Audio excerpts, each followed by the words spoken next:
When you attack a war base designed by one of the creators of Clash of Clans, the limits are only your imagination. Well, technically, his.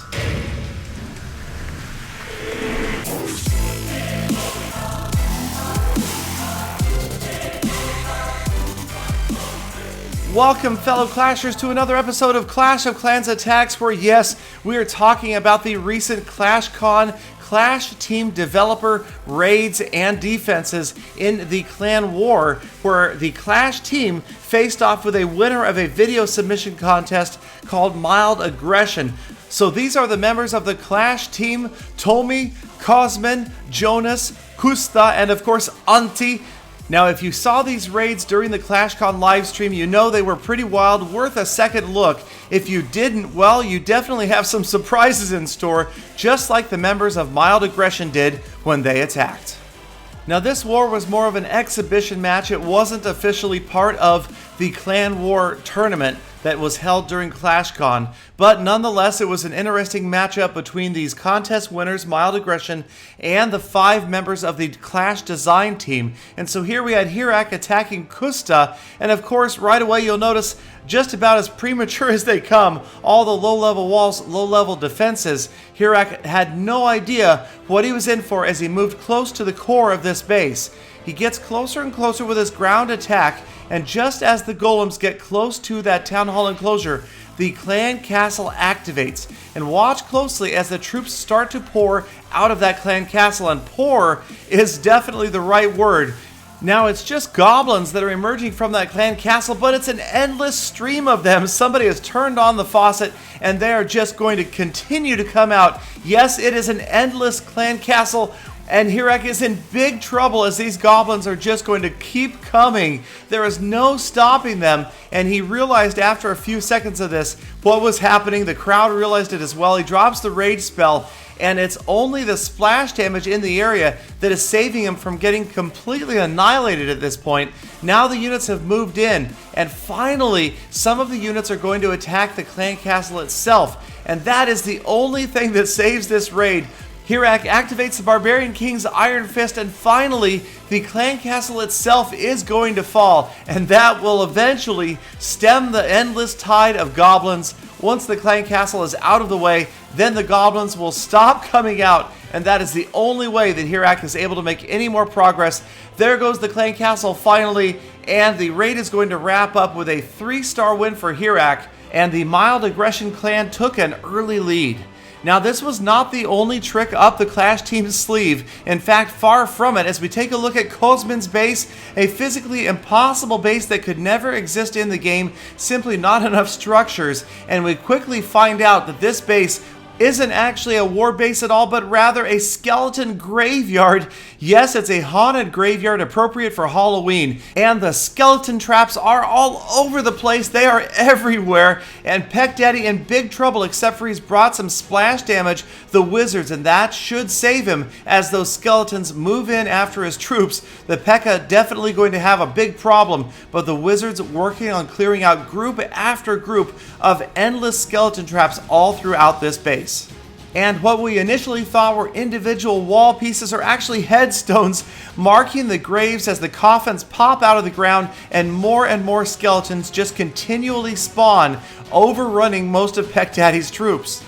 So there is a sight that you will never actually see in the game. So many skeletons, and Peck Daddy has a poison spell, and as they group up right there, that is going to take a large number of them out. The wizards also working the splash damage, and suddenly now the raid looks like it is in Peck Daddy's favor as he's got units moving towards the core of the base, but of course more skeletons have yet to come out. A giant bomb, and right there the skeletons are going to overrun the king and the P.E.K.K.A. But the wizards in behind, again with the splash damage, are working to take out those skeletons. And now Peck Daddy's troops moving in after that dark Town Hall 9, taking it down for the 2nd star, but that is as far as they will get. Too many skeletons left, so Peck Daddy settling for a 2-star win for Mild Aggression. Now, when it came Jonas's turn to defend for the Clash team, you could tell right away something was suspiciously wrong about this base design. Those builders' huts surrounding the town hall looked awfully green and definitely did not fit in with the rest of the Clan War base design. Moon Sugar with a pretty standard looking Go-Wipe army coming from the bottom of the village, obviously trying to take out those Inferno Towers early before he has to deal with whatever could possibly be in store with those odd looking builder huts. So the P.E.K.K.A.s, the Golems, the heroes, everybody over the jump spell, closing in on the Town Hall enclosure. Well-placed Rage spell should help him get that Wizard Tower out of the way, and now we can tell there's something definitely wrong with these builder sets. They will not go down, but look at the damage percentage continue to rise. Rather than a high hit point builder's hut, it turns out there's just multiple builders huts on the same spot, so the unit's having to take out, it looks like, at least 20 huts in the same exact location before they can finally move on, and that is going to cause those units to take a lot of damage from the surrounding defenses. But luckily Moon Sugar has enough tanks in the center, he's got the golems, he's got the heroes working hard, and they're going to get through the town hall for the first star and through the builders huts for the second star. So even though when you look at it there's far less than 50% of the structures destroyed, the builders huts alone probably accounting for 20 to 30% of the overall damage done to this village. So as the attack wraps up, Moon Sugar not able to grab the 3-star, but an easy 2-star despite Jonas's very unusual version of builders huts. And the fantastical base designs continued. Now we've got Tomy defending, and he's got the impossible Troll Tesla base with an just insane number of Teslas at the bottom of your screen. But luckily Peck Daddy anticipating what might have been happening here, and he brought Giants, and those Giants are just going to mow through those Teslas like a wheat field, taking down one after the other after the other. Also, luckily they were pretty low level Teslas, so with the help of the heroes, Peck Daddy is able to work his way through there, get those Teslas out of the way, and that is going to clear the way for the Queen to shoot over the wall and take that town hall down. But that will be the only star that Peck Daddy grabs here. And that is enough for Mild Aggression to win this clan war. It was a close one, despite the fact that the Clash team had some very strange bases set up, and they also had some very unusual units that they attacked with. But we will save that for the next episode. Let me know down in the comments what you would do if you could design your war base in any way, shape, or form. Thank you guys so much for watching. As always, please don't forget to subscribe for the earliest update and sneak peek information. And until tomorrow, get out there and make every attack a full attack.